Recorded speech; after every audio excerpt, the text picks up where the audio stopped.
Okey, Assalamualaikum kan. Nak tahu tak beza sebara jatang dengan tina Ni jatang, ni tina. Nampak tak dia geng? Ni jatang dia panjang. Tina ni dia gemuk. Dia pendek dan gemuk. Kalau dapat organ ni, lepaslah. Walaupun kecil, lepaslah. Sebab dia ada telur. Jadi untuk generasi-generasi akan datang, kita boleh makan ikan. Lepas tu kita boleh jaga ekosistem dia.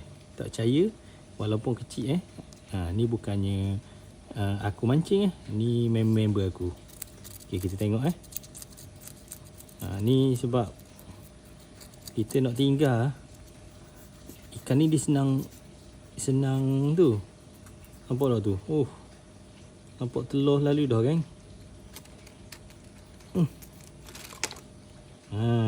Jadi nampak tak ni geng?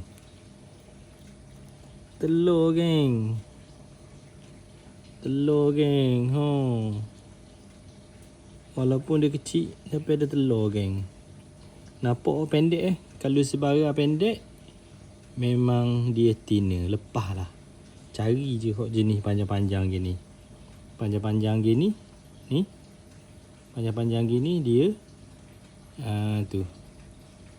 jatang lah. Ni hok ngelah dah. Ada je hok badung-badung besar 1 kilo 2 kilo. Tapi ni hok ngelah. Baru perasan. Minta maaf banyak. Akan datang tim kita akan lepas yang betina.